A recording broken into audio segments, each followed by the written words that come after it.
ये है दिल्ली दर्पण। नमस्कार दोस्तों, मैं हूं राजेंद्र स्वामी और आप देख रहे हैं दिल्ली दर्पण टीवी।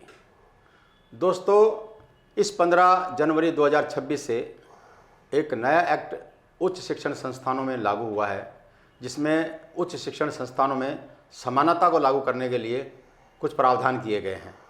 और वो प्रावधान हैं जिसमें SC, ST, OBC, दिव्यांग महिला या दिव्यांग किसी के साथ भी अगर कोई दुर्व्यवहार होता है और उसकी शिकायत अगर उसको मिलती है तो 15 दिन के अंदर अंदर जांच रिपोर्ट अनिवार्य है। सख्त कार्रवाई का प्रावधान है उस के खिलाफ भी जिसने वो दुर्व्यवहार किया है, और उच्च शिक्षण संस्थान पर भी जिसने उन नियमों का पालन नहीं किया जो उनको कहा गया कि यानी वो अपनी शिक्षण संस्थानों में इस तरह की कमेटी बनाएं जो इन सब मामलों को देखेगी। तो क्या इससे समानता बढ़ जाएगी?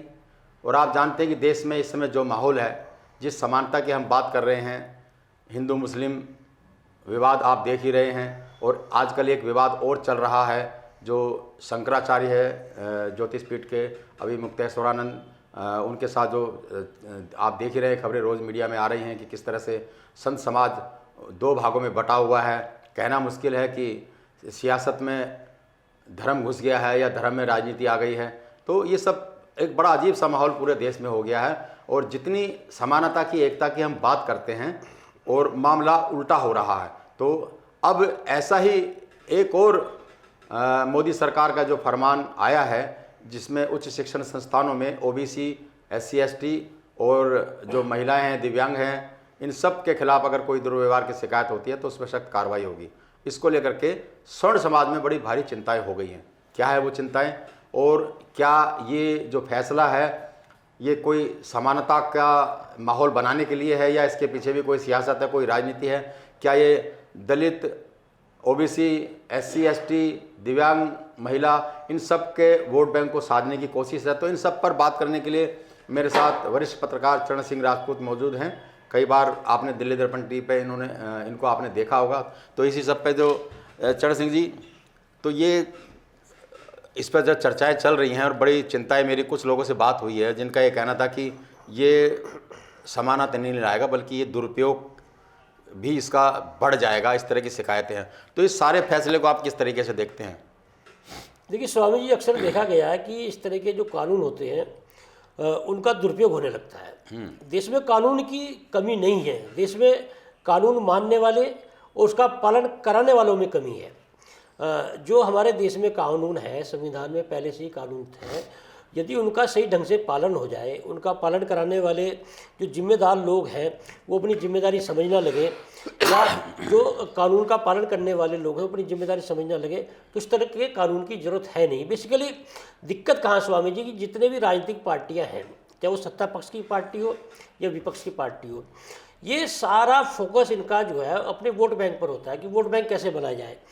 भारतीय जनता पार्टी को ऐसे लगना लगा कि भाई कहीं दलित और OBC जो है हमसे नाराज ना हो जाए, क्योंकि ये एक आरोप लगातार लगाया जाता रहा है कि सवर्ण समाज के जो लोग हैं वो कहीं ना कहीं जो है वो मनमानी कर रहे हैं। इस तरह का आरोप इस समय दलित समाज के लोग भी लगा रहे हैं। कुछ खबरें तो आती भी थी इस तरह की, इस बात से तो इनकार नहीं कर सकते कि बहुत सारी खबरें आती भी, लेकिन दुरुपयोग के मामले भी आते थे। बिल्कुल, दुरुपयोग का एक मामला आ चुका है दुरुपयोग का। मैं आपको बताऊं, Shri Ram college of commerce में जो है एक मामला आया है, वो लगातार वायरल हो रहा है कि किसी पार्षद की बेटी को किसी दलित युवा ने जो है, छात्र ने वो प्रपोज किया, उसने इनकार कर दिया। तो उसने जो है उसे तभी धमकी दे दी कि तुम्हें इसका खामियाजा भुगतना पड़ेगा। उस पर आरोप लगा दिया उत्पीड़न का लड़की पर। तो उसके पिता को, पार्षद को जो है वो मतलब समझौता करना पड़ा, उसके घर पर जाना पड़ा, और उसका ये कह रहा है कि मुझे 50,000 रुपये देने पड़े उसके परिवार को, तब जाकर उसका समझौता हुआ। तो दुरुपयोग का 25 जनवरी को ये लागू हुआ है, और 15 जनवरी को लागू हुआ है, और देश की राजधानी में दुरुपयोग का एक मामला सामने आ चुका है। तो इसमें होगा क्या? देखिए, आपको यह समझना पड़ेगा कि जाति धर्म के नाम पर पहले ही जो है एक बड़ी नफरत पैदा कर दी गई है समाज में, वो युवाओं में भी है।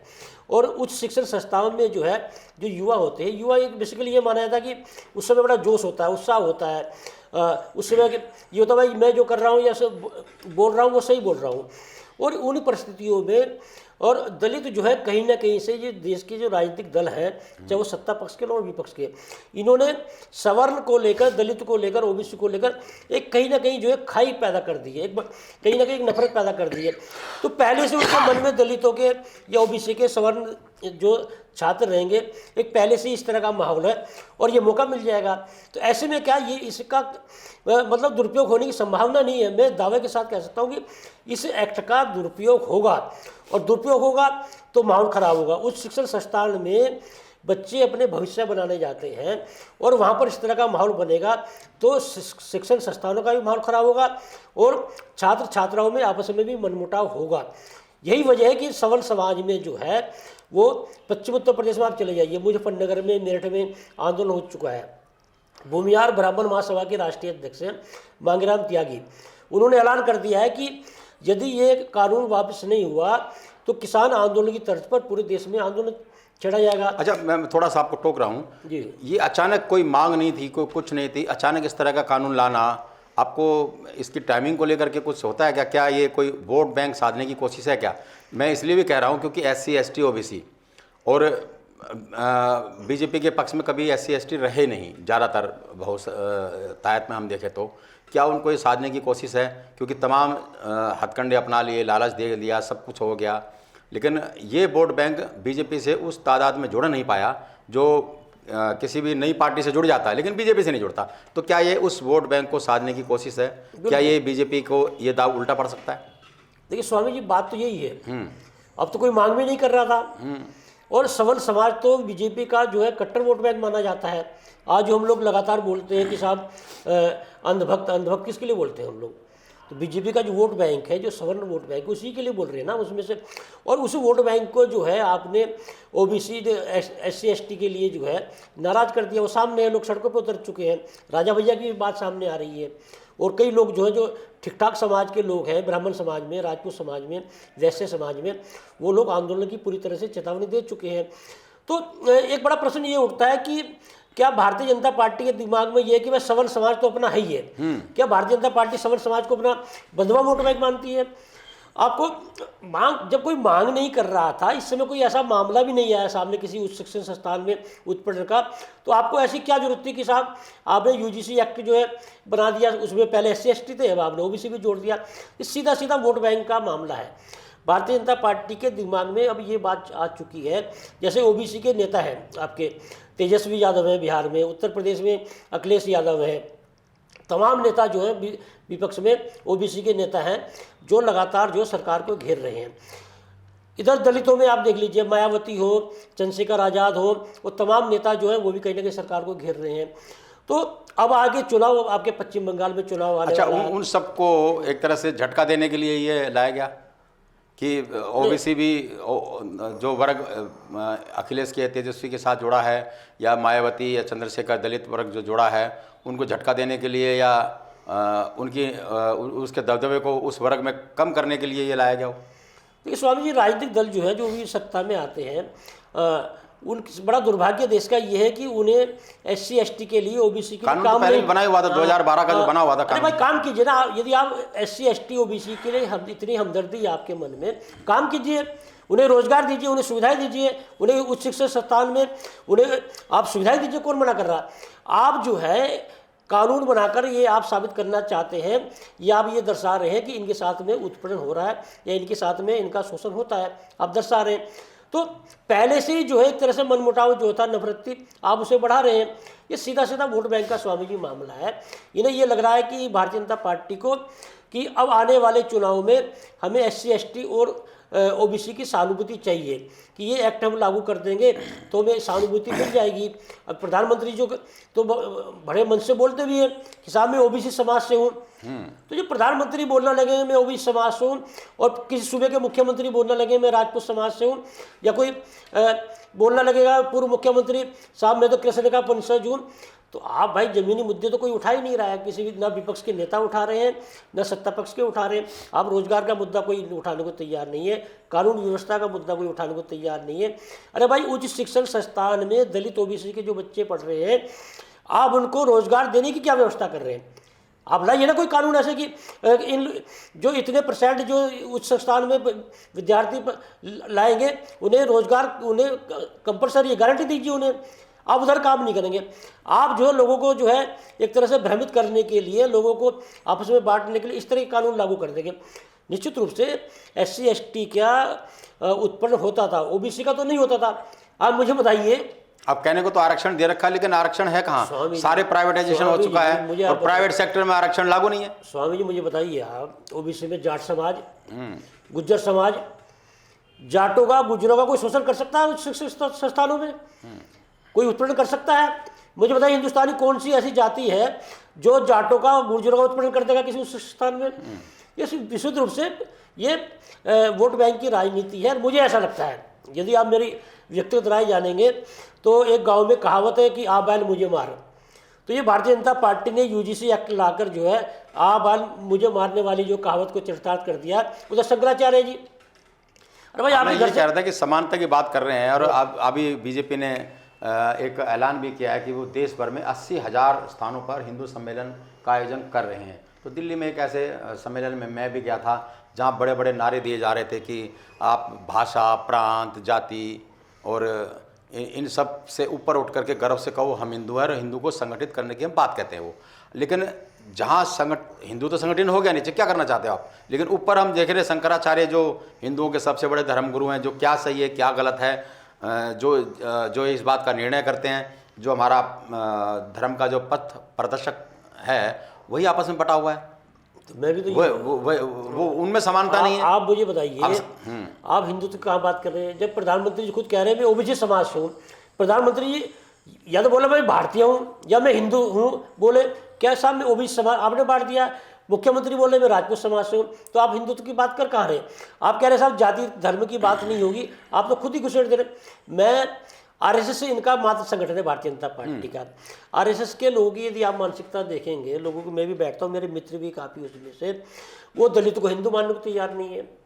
वो यदि कोई छोटा पैसा कर रहा है, ठीली पटरी लगाने वाला है, कोई बोची है, कोई कपड़े धुलने वाला है, वो उनसे नफरत पैदा करते हैं उसमें से, वो हिंदू नहीं है। मैं एक पार्क में जाता हूँ व्यायाम करने, मेरे अपने काफ़ी साथी भी आते हैं, वहाँ झुग्गी झोपड़ी के यदि बच्चे वहाँ खेलने चले जाते हैं, एक्सरसाइज करने चले जाते हैं, तो अरे यार ये झुग्गी झोपड़ी के बच्चे आ जाते हैं यहाँ पर, RSS के जुड़े हुए लोग जो सस्ता में है। और ये तो एक मानसिक की बात होगी, लेकिन हम वापस वहीं आते हैं बीच में, जो हम बात कर रहे थे कि शंकराचार्य विवाद पे जो अभी मुक्तेश्वर महाराज हैं, ज्योतिषपीठ के शंकराचार्य हैं, अब कह रहे हैं कि ये दिल्ली की चाल है मोदी को डाउन करने के लिए। संत समाज भी 2 भागों में बट गया है, एक शंकराचार्य जी इनके साथ है, अभी मुक्तेश्वर के साथ है, दूसरा वो है। तो समानता तो इनमें नहीं है। अब संघ भी चुपचाप बैठा हुआ है कहीं क्या, और जो बीजेपी के शीर्ष नेता है वो भी उसमें दखल नहीं दे रहे हैं। यानी इस स्तर पे 2 भागों में बट गया संत समाज और राजनीति। कह रहे हैं कि जो योगी हैं वो एक अलग थलग पड़ गए पूरे। तो ऊपर स्तर पे इस कदर आपस में मनमुटाव, मतभेद, मनभेद सब कुछ, यहाँ हम समानता की बात करें, इक्वलिटी की बात करें और हिंदू को संगठित करने की बात करें। मैं कह रहा संत समाज ही नहीं बटा है, हिंदू समाज ही नहीं बटा है, भारतीय जनता पार्टी बढ़ चुकी है शंकराचार्य के मामले में।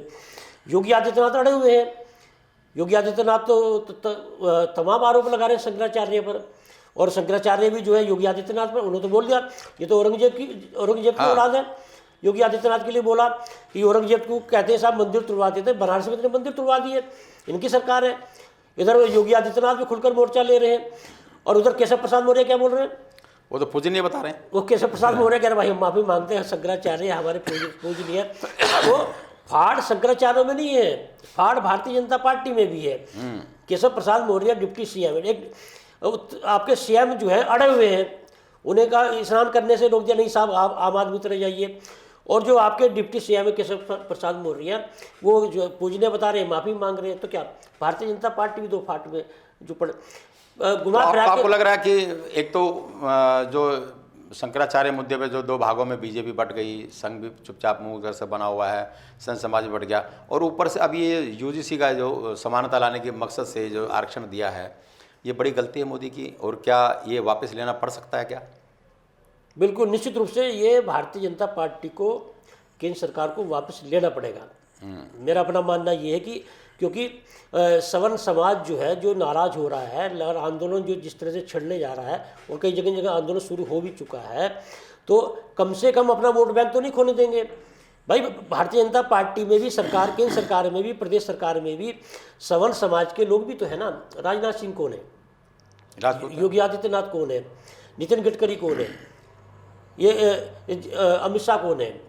तो ये सारे जो इस समय देश में जो कद्दावर नेता है भारतीय जनता पार्टी में, उसमें सवर्ण समाज के भी है। क्या उन पर दबाव नहीं पड़ेगा भाई? उनके कहने से उनके समर्थक जो उन्हें वोट देते थे, तो उन पर यह भी तो दबाव पड़ेगा कि हमारे बच्चों से भविष्य से खिलवाड़ कर रहे हैं।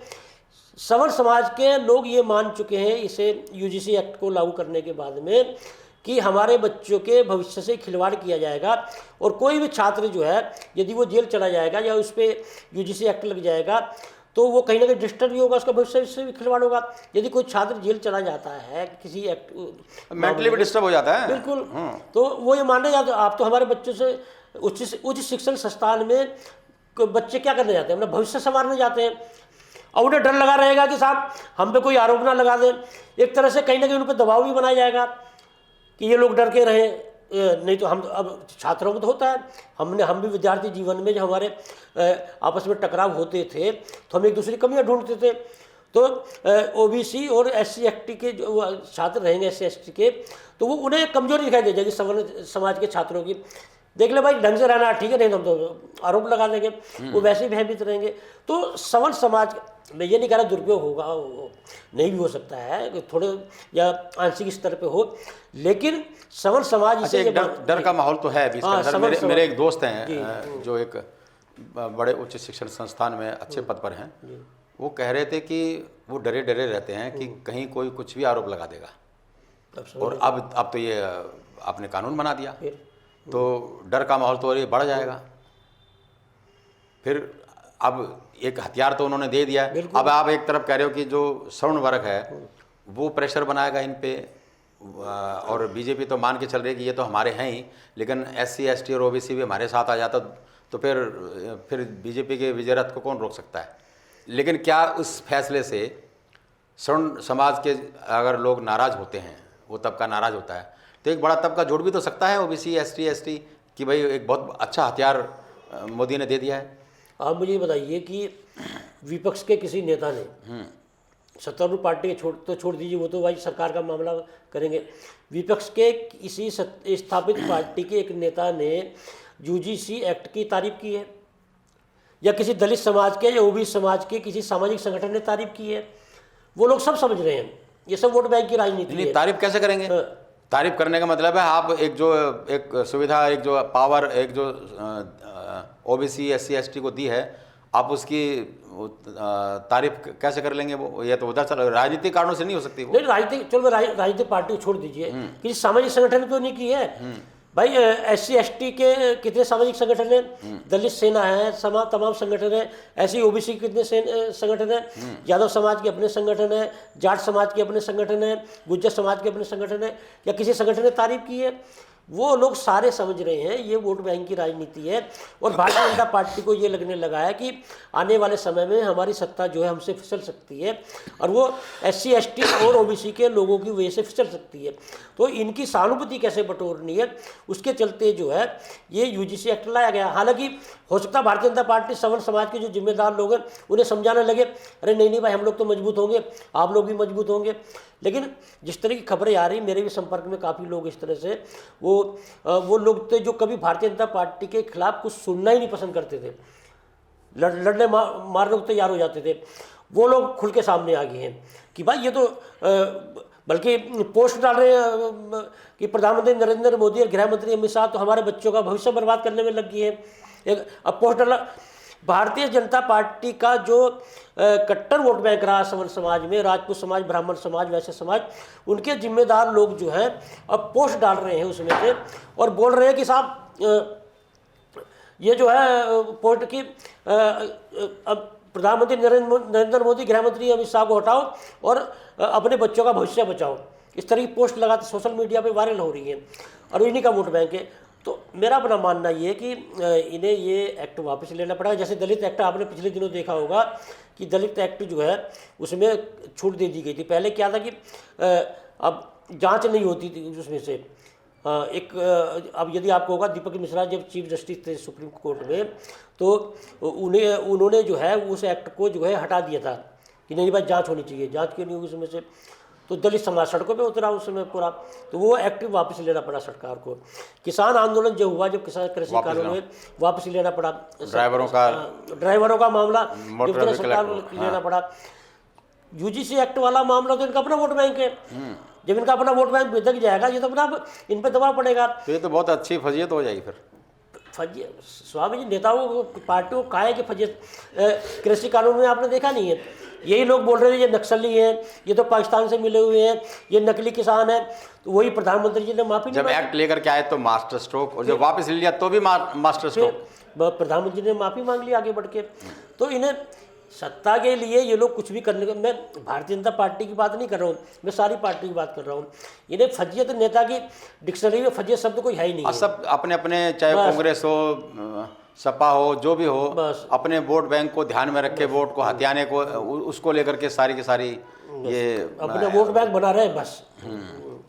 तो बिल्कुल ये थी चर्चा कि जो यूजीसी उच्च शिक्षण संस्थानों में समानता को लेकर के जो एक्ट लाया गया है, कहीं वो मोदी अमित शाह के गले की फांस न बन जाए, उनके लिए मुसीबत न बन जाए, ये अंदेशा व्यक्त किया जा रहा है।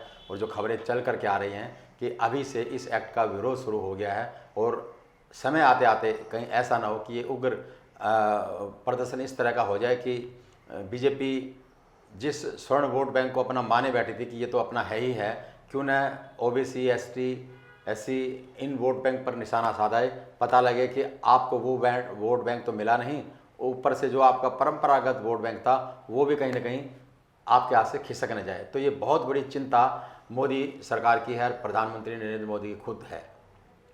बहुत बहुत धन्यवाद। लेटेस्ट खबरों के लिए सब्सक्राइब करें हमारा YouTube चैनल या फिर लॉग ऑन करें www.delhidarpantv.com। खबरों की कवरेज और विज्ञापनों के लिए संपर्क करें।